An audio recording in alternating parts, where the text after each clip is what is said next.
Hoy quiero contarle una nueva historia. Una historia que muy pocos conocen. Desde siempre he sentido una especial inclinación por los personajes malditos y marginados. Personajes odiados, amados y discutidos. Colón es uno de ellos. El almirante se enfrentó a todo y a todos, pero muy pocos saben de su gran secreto. Sígame y se lo contaré.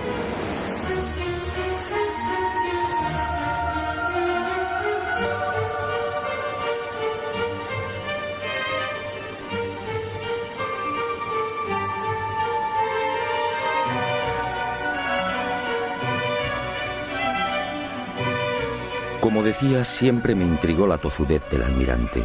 Peleó con sabios y con reyes, y terminó venciendo.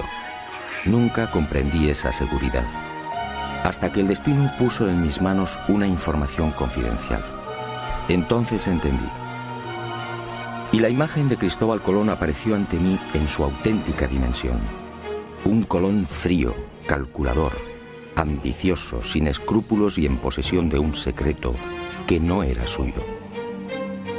La historia, una vez más, fue manipulada. Todo empezó en estas costas de las islas portuguesas de Porto Santo y Madeira hacia el año del Señor de 1476.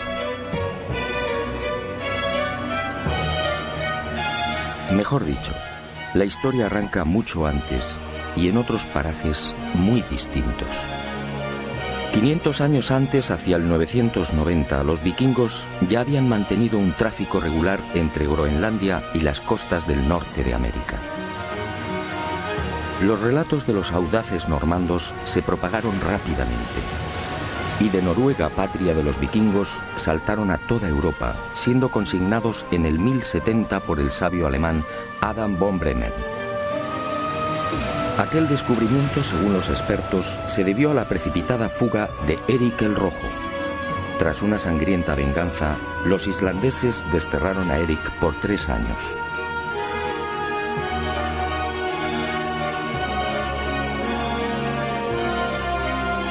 Y el Rojo se embarcó rumbo al oeste con su familia y un puñado de seguidores.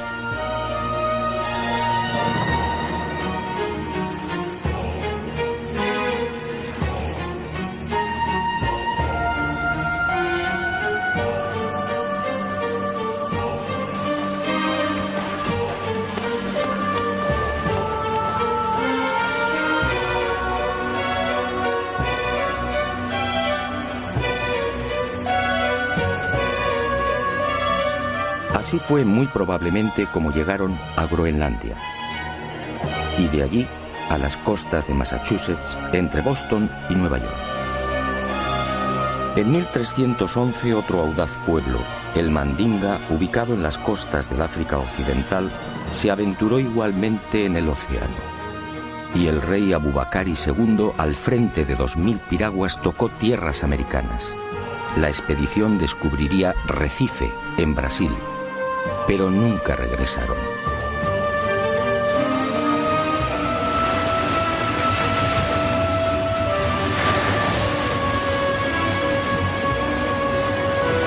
Mucho antes que vikingos y mandingas, otros pueblos supieron también de la existencia de América. Fenicios, griegos, romanos, bereberes y árabes, entre otros, tocaron al parecer las costas orientales americanas. Colón, en efecto, fue el último.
¿Árabes en América? A principios del siglo XVI, Fernández de Oviedo, gobernador de la Castilla del Oro, escribe sobre algo realmente insólito. Oviedo afirma que los naturales llamaban Kebi al cacique. Kebi en árabe significa grande. Y asegura también que aquellas gentes rezaban en mezquitas. Así consta en sus crónicas. ¿Cómo entender esta presencia árabe en América antes de 1492? ¿Y cómo entender el escrito entregado por el Papa Inocencio VIII a Martín Alonso Pinzón antes del descubrimiento? El documento, procedente al parecer de la corte de Salomón, decía así: navegarás por el mar Mediterráneo hasta el fin de España, y allí, al poniente del sol, entre el norte y el mediodía, por la vía temperada hasta 95 grados del camino, hallarás una tierra de Cipango, la cual es tan fértil y abundosa que con su grandeza sojuzgarás África y Europa. Aunque el origen salomónico del documento resulta más que dudoso, Europa no existía como tal en el 900 a.C., la verdad es que si la historia fue cierta, Alonso Pinzón habría recibido antes de embarcarse con el almirante una información secreta que apuntaba directamente a México. Como es sabido, este país se encuentra a 95 grados del Guadalquivir.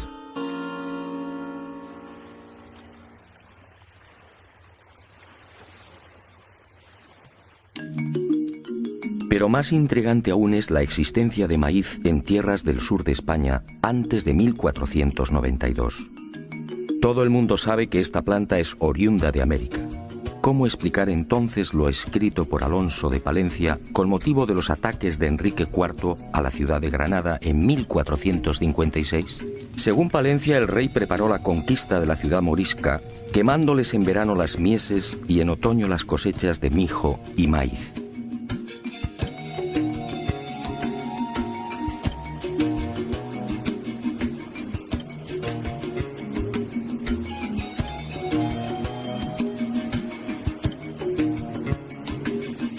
¿Y cómo explicar los aranceles de descarga registrados en los puertos de Barbate, Vejer, Conil y Chiclana, al sur de España, en los que años antes del descubrimiento se hace expresa mención de la manegueta, la guindilla que se cultivaba en Chiapas, en la actual Guayana Francesa y en Jamaica? Unos comprometedores aranceles de descarga, en los que también se pasa lista a otras mercancías típicamente americanas. Aranceles, insisto, redactados antes de 1492. ¿Quién transportaba esa mercadería?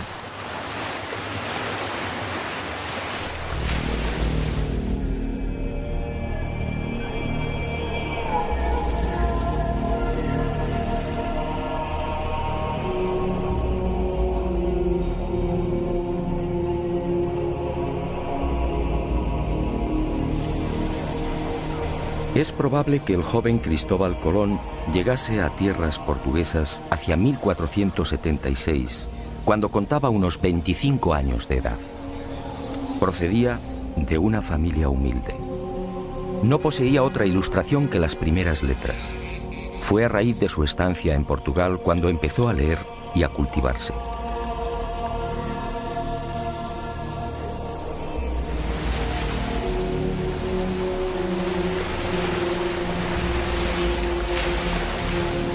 Y fue en Madeira donde entró en los negocios de compra de azúcar. En 1477 se casa con Felipa Moniz, instalándose en la isla de Porto Santo, muy próxima a Madeira. Aquí vive en la casa de su suegra. Aquí, según mis informaciones, arrancó la muy particular e ignorada historia del que llegaría a ser almirante de la mar Oceana. Una historia que Colón mantuvo en secreto. Aquí, Colón escucha de boca de marineros y pescadores una serie de extrañas y enigmáticas leyendas, unos relatos que encienden la mecha de su pasión por la mar.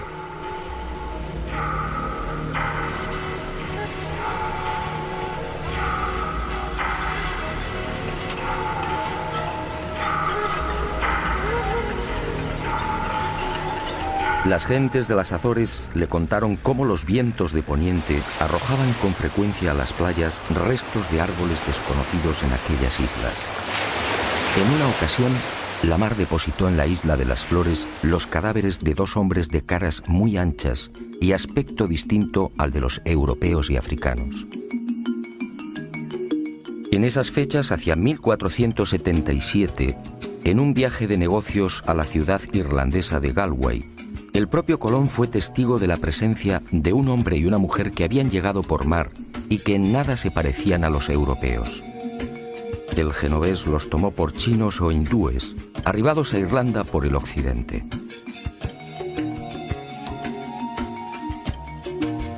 Estos avisos, decisivos diría yo, siguieron llegando a oídos de Colón. Los pescadores del Cabo de la Vela le pusieron igualmente al tanto de otra singular visión. No hacía mucho se habían cruzado con varias y enormes almadías. Todas disponían de casas de madera y eran gobernadas por gentes extrañas. Pedro Correa, su cuñado, multiplicaría el entusiasmo de Colón por el misterioso occidente con otra noticia de parecido corte. Él mismo había sido testigo de la aparición en las playas de Porto Santo de otro madero labrado y de unas cañas tan gruesas que, de nudo a nudo, podían contener 9 garrafas de vino. Unas cañas nunca vistas en Europa y África.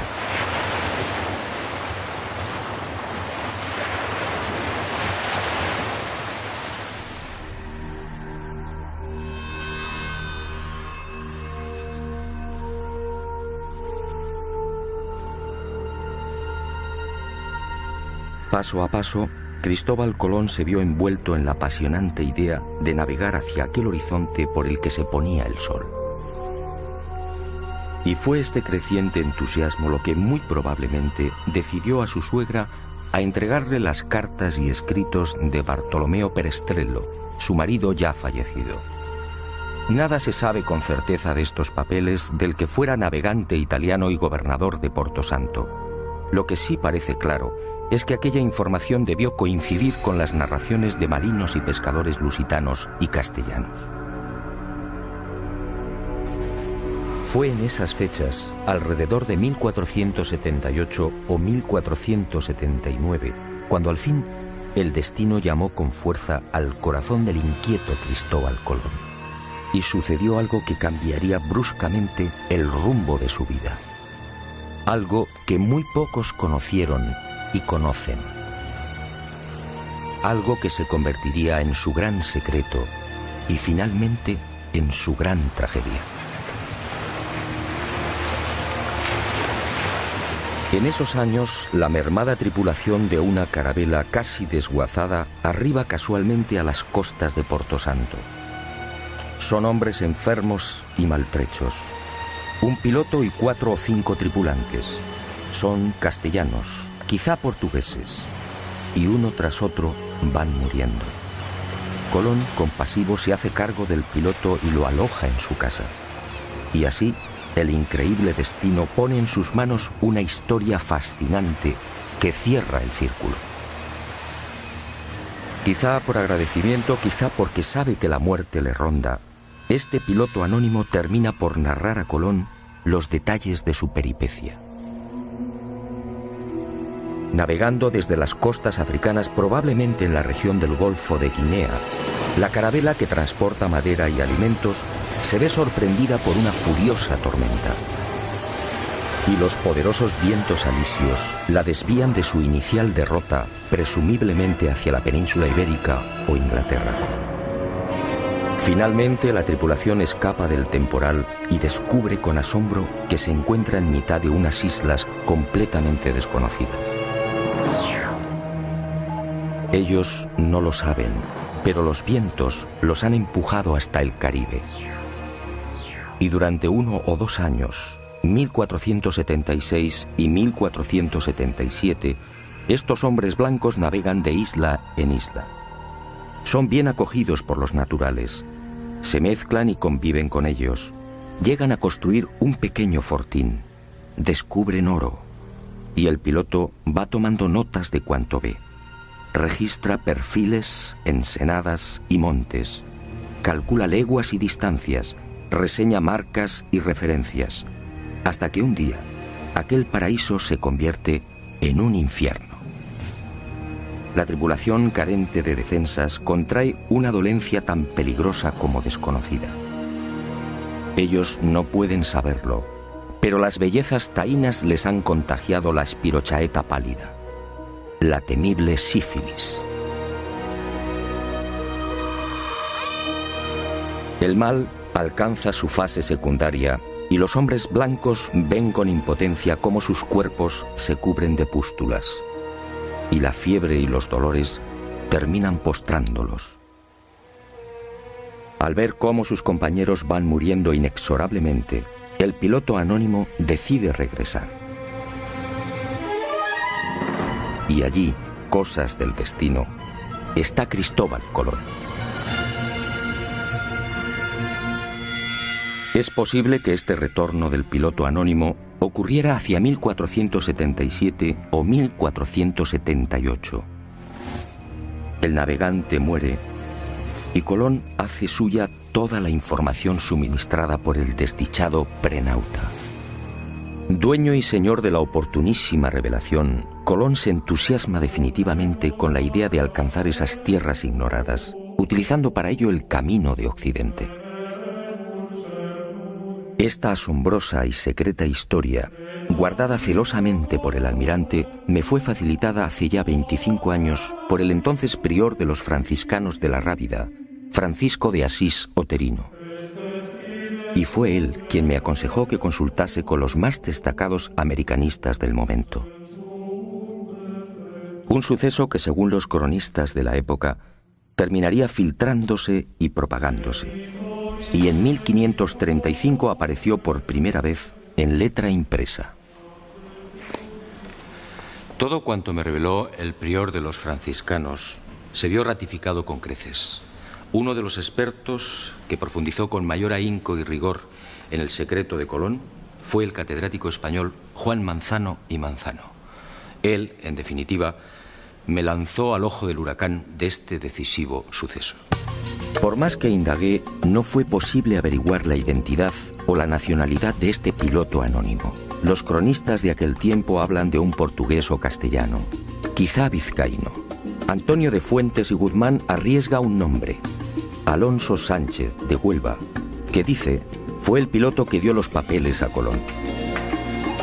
Lo que sí es seguro es que a partir de 1478, unos 16 años antes del descubrimiento oficial, Colón se convierte en un obstinado defensor de la vía occidental hacia las Indias. Una tozudez enraizada en la apropiación de algo que no era suyo.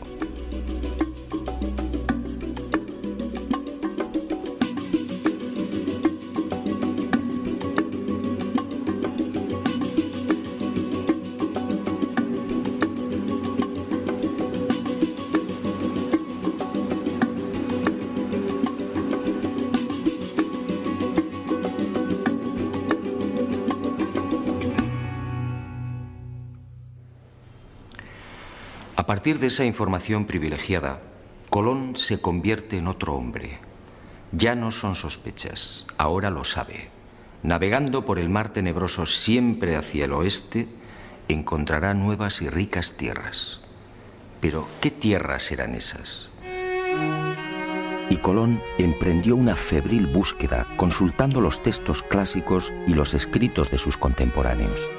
Se sumergió impaciente en el Imago Mundi y en las páginas de la Historia Rerum. Estudió la Biblia, el Libro de los Reyes, la glosa ordinaria de Nicolás de Lira, Aristóteles, Isidoro, Marco Polo y un largo etcétera.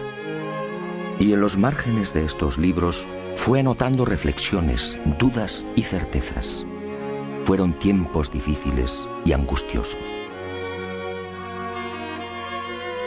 Hasta que un día el caprichoso pero sabio destino puso en sus manos una carta geográfica y unos documentos.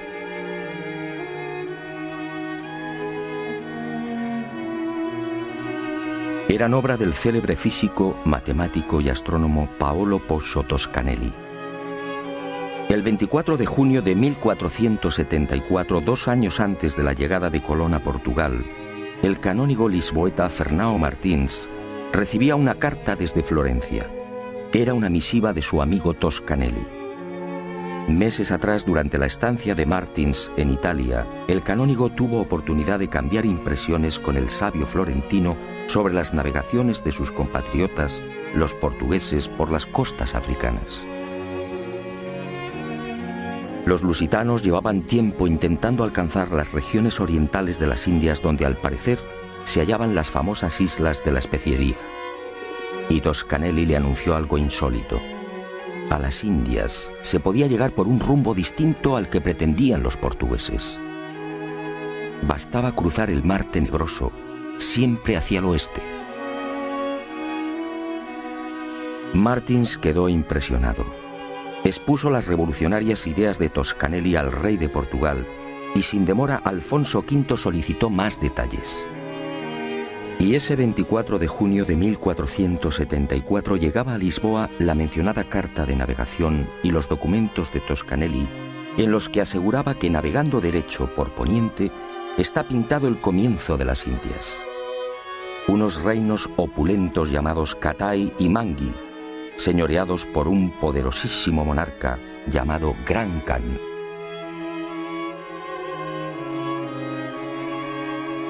No es difícil imaginar la sorpresa y alegría de Colón al leer y repasar estos documentos de Toscanelli. Allí estaba la confirmación a lo proporcionado en secreto por el piloto anónimo.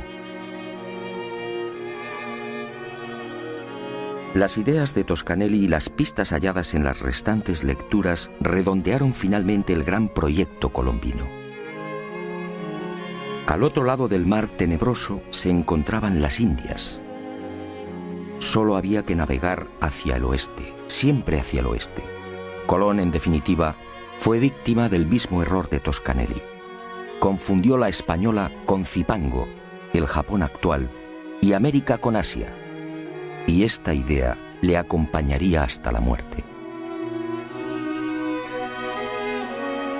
Confirmadas las noticias del prenauta, nuestro hombre eufórico volvió a repasar una y otra vez las claves secretas de su gran sueño.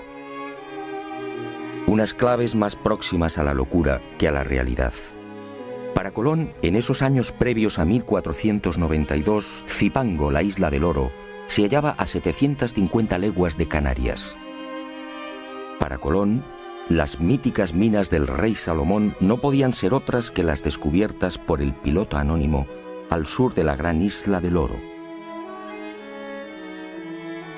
Para Colón, las tierras firmes del Gran Khan, el Catai de Toscanelli, se alzaban al oeste del Zipango, es decir, a poco más de 1100 leguas de las Canarias. Dominado por la fiebre descubridora y por aquellas lecturas, adelantándose al Quijote, Colón confunde Jamaica con el reino de Saba. Y cree que uno de los reyes magos partió justamente de esta isla. Para Colón, de acuerdo a lo narrado por el prenauta, el Golfo de Paria, en las actuales costas de Venezuela, era el lugar en el que se había levantado el paraíso terrenal. Y murió con el convencimiento de que Cuba formaba parte de las tierras firmes de Asia.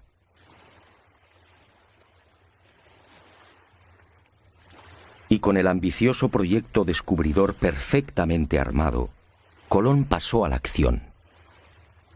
Sus primeros movimientos prudentemente lo llevaron hasta la región de Guinea. Pudo ser en 1482 o 1483. Quizá con la excusa de un viaje de negocios se embarca y recorre las aguas del Golfo africano. Pero su objetivo era otro. Colón, siempre minucioso, trata de verificar las informaciones del prenauta. Intenta comprobar in situ la dirección de los alisios y de las corrientes dominantes. El piloto anónimo estaba en lo cierto. Vientos y corrientes marinos empujan a los navíos hacia poniente. Y sin demora, Cristóbal Colón ofrece su sueño al rey portugués. Corría el año de 1484. De haber aceptado su propuesta, el futuro almirante de la mar Océana habría partido desde Cabo Verde en el mencionado Golfo de Guinea.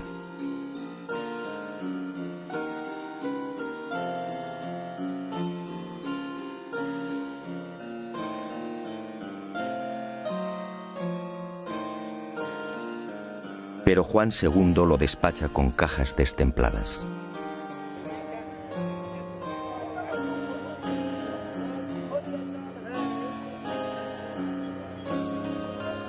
Colón desaparece y se traga la rabia.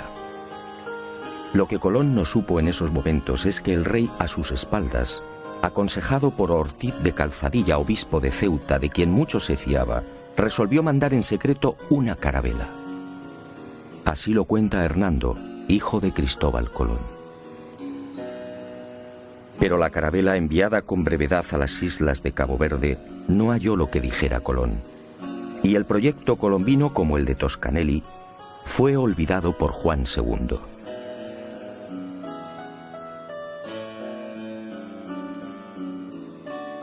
Y el destino siguió tejiendo y destejiendo. Colón supo de la turbia maniobra del rey portugués, y a esta decepción se sumó la muerte de su mujer y la pésima marcha de los negocios. Colón entonces tomó la decisión de abandonar Portugal. Corría la primavera de 1485 y decidió probar fortuna en la corte de la vecina Castilla. Pero antes, apremiado por la escasa bolsa, viajó a Huelva, encomendando a su joven hijo, Diego, a los cuidados de Violante Móniz, su cuñada. Y el destino atento le obligó a pasar por el monasterio franciscano de la Rábida. Allí, Colón recibiría una bocanada de oxígeno. Uno de los frailes, Antonio de Marchena, se entusiasmó con la idea. Y Colón, nuevamente eufórico, fue al encuentro de Isabel y Fernando, los reyes católicos. Nueva decepción. Nadie le cree. La llamada Junta de Salamanca rechaza el proyecto. El testimonio del doctor Rodrigo Maldonado de Talavera, miembro de esta junta de sabios y expertos, resume el sentir general. Este testigo, con el prior de Prado y con otros sabios y letrados y marineros, platicaron con el dicho almirante sobre su ida a las dichas islas, y todos ellos concordaban que era imposible ser verdad lo que el dicho almirante decía.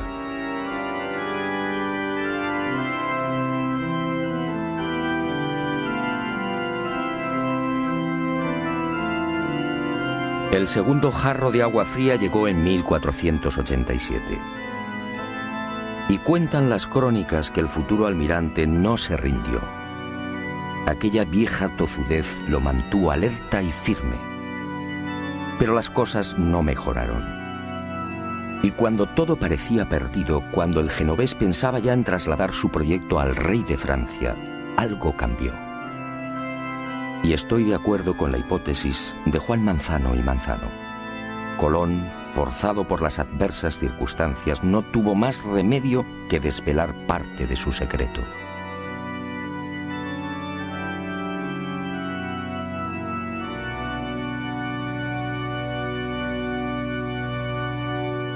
Y en abril de 1492, finalmente, Cristóbal Colón triunfa. Concluida la conquista de Granada por los reyes católicos, los monarcas firman las llamadas capitulaciones de Santa Fe. Un documento insólito, una aprobación del proyecto colombino con un encabezamiento muy elocuente. Las cosas suplicadas que vuesas altezas dan e otorgan a don Cristóbal de Colón en alguna satisfacción de lo que ha descubierto en las mares oceanas,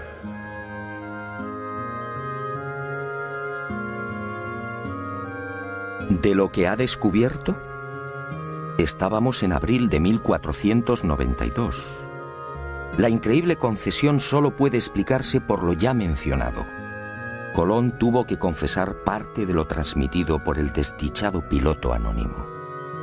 Pero obviamente silenció la fuente y mantuvo como suyo lo que era de otro. Pero hay más. En esos sospechosos documentos previos al gran viaje descubridor, los reyes católicos, al entrar en detalles, cometen 3 indiscreciones que confirman cuanto sostengo. Conceden a Colón los títulos de virrey y almirante y le otorgan 1/10 de cuanto se consiga en esas tierras incógnitas. En buena ley todo esto debería de haber llegado después.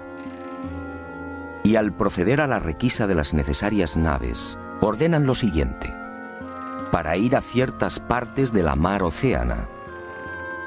Evidentemente los reyes católicos tenían una información privilegiada. El tercer desliz es mucho más elocuente. Al designar a Diego Rodríguez Prieto como el hombre que debía facilitar las carabelas, la ordenanza real fija su sueldo en 4 meses. Y me pregunto, ¿cómo sabían los reyes católicos la duración del viaje en aquel abril de 1492? Resulta muy sospechoso que solo se equivocaran en 2 semanas.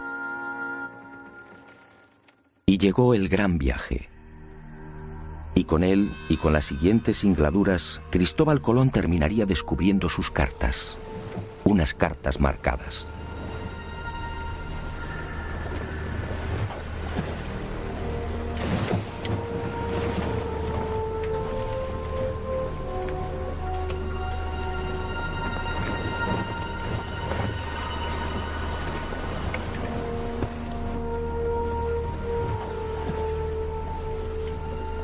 Primer viaje.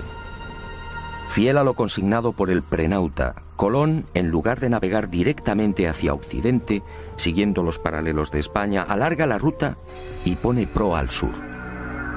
Desciende hasta Hierro, en las Canarias, situándose entre los paralelos 27 y 28. Modifica las velas de la Pinta, cambia el aparejo latino por el redondo, más útil para beneficiarse de los vientos de popa. Y fiel a esas instrucciones del prenauta, antes de partir de las Canarias, avisa a los capitanes de las otras naves sobre el peligro de un rosario de islas y roqueos ubicados a 700 leguas de Hierro. No es difícil imaginar las caras de los pinzones ante semejante advertencia. Pero el secreto del piloto anónimo no se vio libre de algunos graves errores. El informante de Colón se equivocó al situar la gran isla del Oro. El almirante, al seguir el paralelo 27, dejó esa isla, Zipango, mucho más al sur. Por eso, en este primer viaje, no encuentra el peligroso laberinto de Arrecife, lo que Colón llamaba la entrada a las Indias. Y el 9 de octubre de 1492, la marinería se revela por segunda vez. Y tiene razón. Los hombres se sienten engañados. La cuenta real del almirante en esa fecha suma 1000 leguas. Él había prometido arribar a los arrecifes mucho antes. Y aseguró igualmente que Zipango se hallaba a 750 leguas del punto de partida. La situación en la Santa María, la nave capitana, se hace tan violenta que Colón reúne a los hermanos Pinzón y se ve obligado por segunda vez a desvelar parte de su secreto.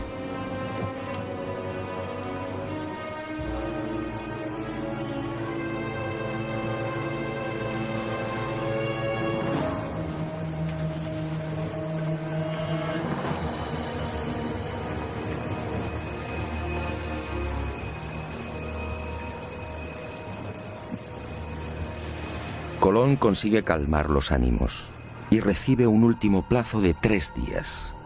Si para entonces no han hallado tierra, regresarán. El 12 de octubre descubre Guanajaní, una pequeña isla del grupo de las Lucayas que Colón bautiza como San Salvador. El almirante, perplejo, no comprende. ¿Dónde ha estado el error? ¿Por qué no han desembarcado en Zipango? Y sigue de isla en isla buscándola. En esos días angustiosos, uno de los ocultos objetivos de Colón se destapa con violencia. Al almirante solo le interesa el oro.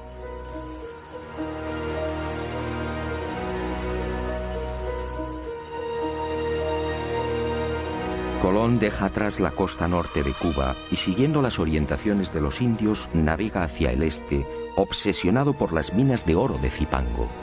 Y el 12 de diciembre tiene lugar otro suceso que llena de admiración a los marinos de la Niña y de la Santa María. Al desembarcar en una ensenada que Colón denominó de la Concepción, en la actual Haití, varios de los exploradores aciertan a establecer contacto con un nutrido grupo de indios, y entre ellos varios hombres blancos. Hombres y mujeres jóvenes tan blancos, dicen, como los de España. ¿Hombres y mujeres blancos entre los naturales caribeños?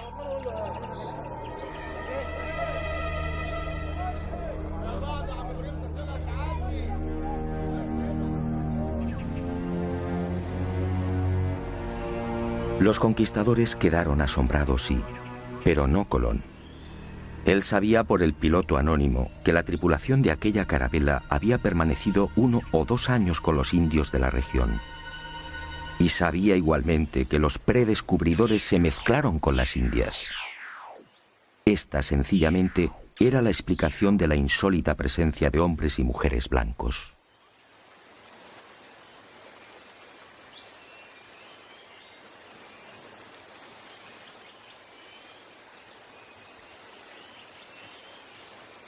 Y Colón por fin avista su gran objetivo. Era el 4 de enero de 1493. Allí estaba la señal que le proporcionara el piloto anónimo. Un cerro inconfundible, con un perfil muy particular y prácticamente asomado a la mar. Montecristi.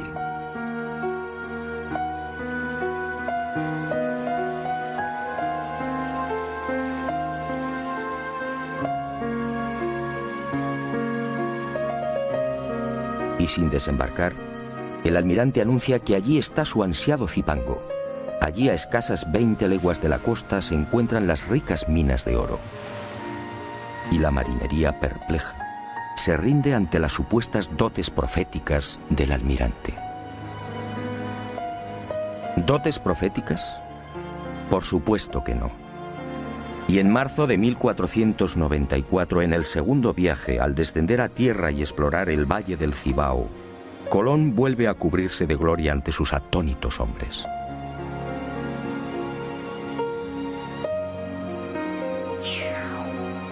Después de fundar Isabela, marcha decidido hacia el sur, y a 18 leguas exactas de la costa, tal y como había advertido, localiza las minas.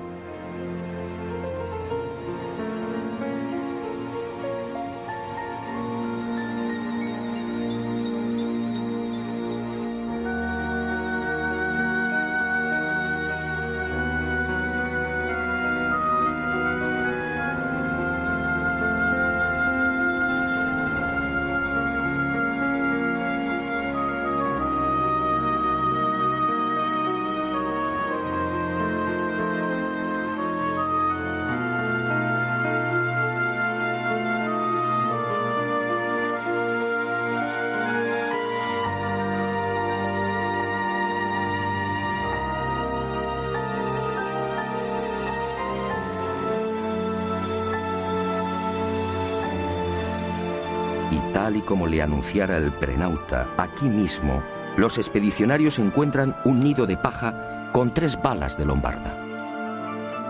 Otra de las señales clave. La viva y aplastante demostración del paso del piloto anónimo por la Española. Por supuesto, nadie se explica cómo han llegado las balas de piedra hasta el corazón del Zipango. Y Colón, satisfecho, guarda silencio.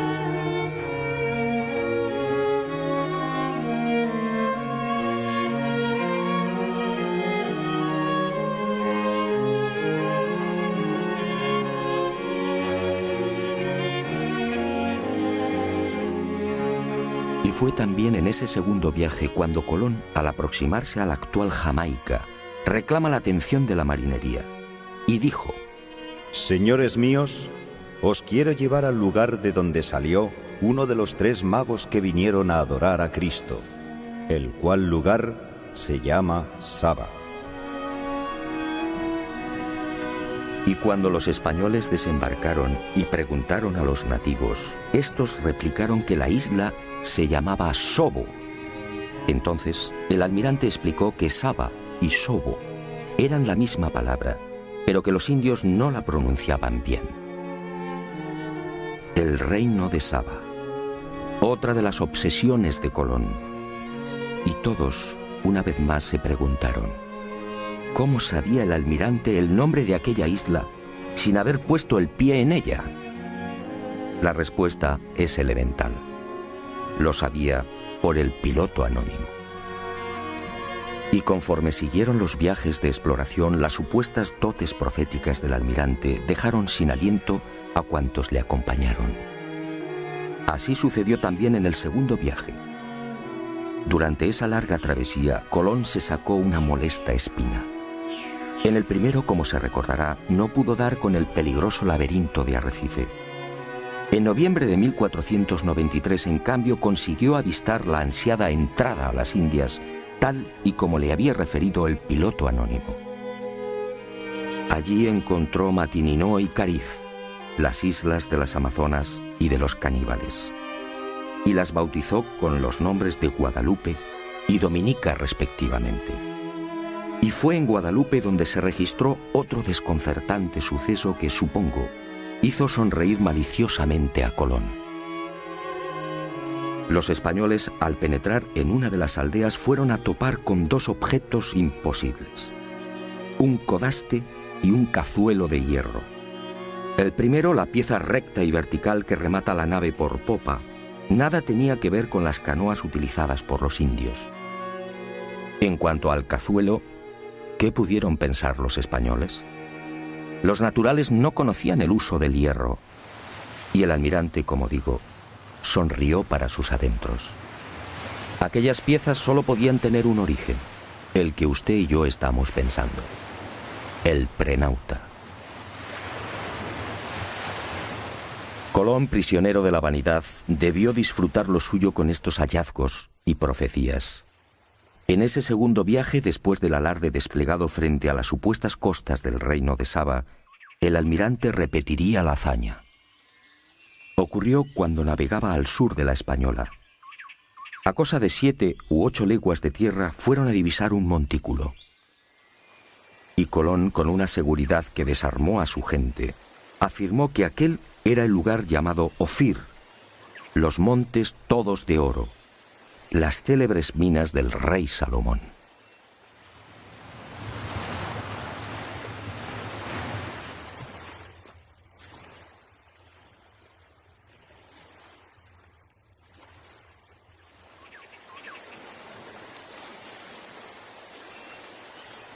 Después, las imaginarias minas del rey Salomón serían explotadas por los conquistadores, y el lugar fue bautizado como San Cristóbal.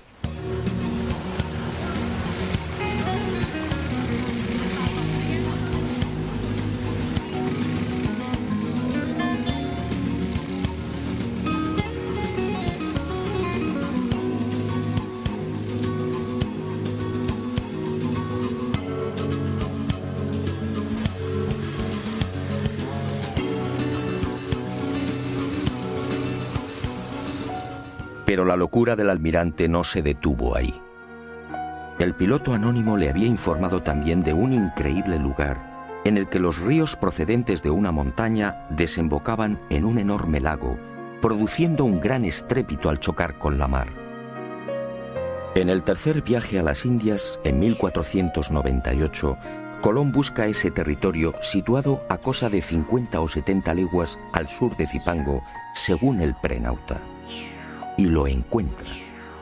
Es el Golfo de Paria, al norte de la actual Venezuela. Descubre el lago, los ríos y queda maravillado al escuchar el fortísimo ruido provocado por la reunión de las aguas dulces y saladas. Y la imaginación, basada en las lecturas del Imago Mundi, le lleva a identificar aquel lugar con el paraíso terrenal. De hecho, lo bautiza con el nombre de los jardines, en recuerdo del jardín del Edén, y murió creyendo que había pisado la sagrada patria de Adán y Eva. Colón, en efecto, disponía de una información secreta y privilegiada, y la utilizó sin escrúpulos incluso para programar los viajes de vuelta a España. El primero sirve de claro ejemplo de lo que afirmo. Aquel 16 de enero de 1493, cuando toma la decisión de retornar, pone rumbo nordeste, cuarta al este.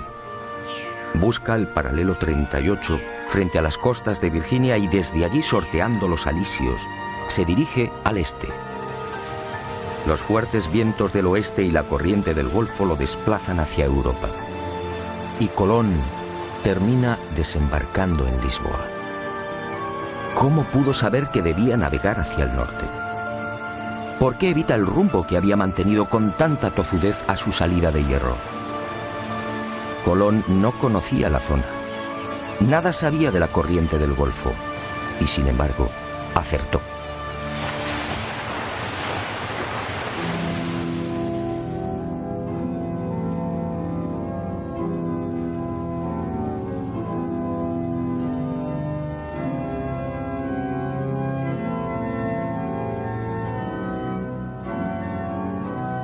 Pero Colón cometió un gran error.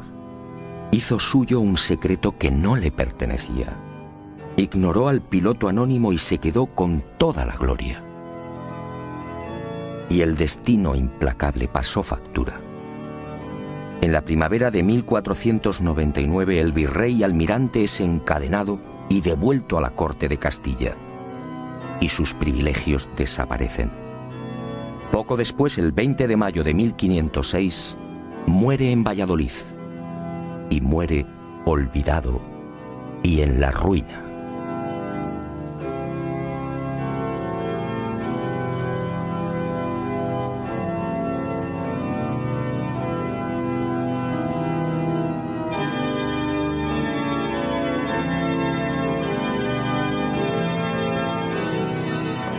Ni siquiera sus restos descansan en paz. En realidad, nadie conoce su paradero con exactitud. Para muchos americanos, Colón descansa en este lugar, en la capital de la República Dominicana, su querida Española. Como reza el viejo adagio, no hay plazo que no se cumpla, ni deuda que no se pague.